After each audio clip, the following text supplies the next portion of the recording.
adding suspense and humor. And we're just going to talk about this just really briefly. In the 20-hour DVD workshop, there's literally hundreds of ideas for each of these. I think there's over 200 for each suspense and humor. And this really adds a lot of depth to your story, and just the suspense, you need it for the tension, just to keep the audience interest there. And once I started working with these suspense techniques, I realized my whole kind of world of storytelling really got so much tighter and more interesting, because it's like that shoestring I was talking about. It just kind of tightens your whole story and makes it just really click into place when you start layering in suspense techniques. So here are a few to get you started, and I want you to think of how you could just include some of these anywhere in your story or as a main story idea that's happening with the plot goal.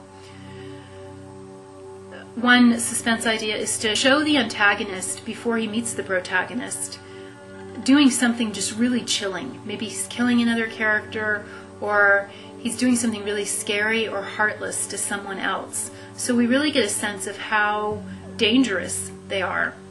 And then we see him heading towards the protagonist, like he's looking at a picture of the protagonist, or you just get the sense that this guy is really dangerous and you don't want anything to do with him. So you'll see that a lot in films, where they'll show you the scariest part of the antagonist first, and we talked about that a little bit on establishing your characters and the hook and the setup.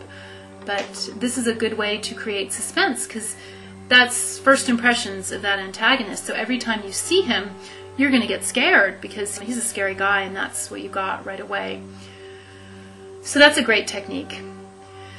You also want to add a ticking clock deadline to every story you do. You need some sort of ticking clock deadline pressure, such as a bomb about to go off, a deadline for breaking the code, or getting to an event or a meeting, or some sort of disaster that's about to strike.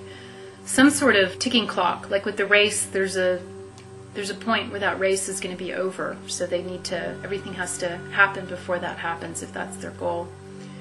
Another suspense technique is, you can do this in every scene. You'll see this in good thrillers or action movies. You place the protagonist in situations where they are clearly going to lose by overwhelming odds. You just make it like impossible for them. Like there's no way they're going to get out of it. They're completely surrounded.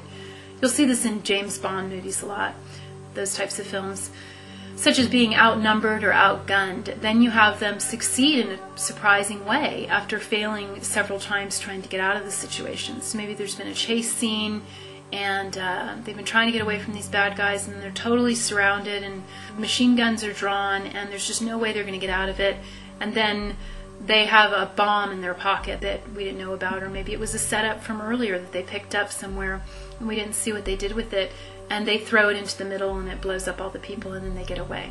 So that's a good way to do suspense, because then the audience starts to suspect that, where you want to do this in every scene to have some sort of suspense, or what's called a reversal, where you turn the scene at the end. And we do a lot with reversals in the longer workshop, where each scene has a reversal where it turns around at the end. And most amateur filmmakers, they don't get the whole suspense and reversal thing, and their films are just kind of flat and just drift. Where when you start adding these techniques, it just makes your whole story really a lot more exciting and engaging. Those were just a couple of suspense ideas. There's a few more in your workbook that you can try adding.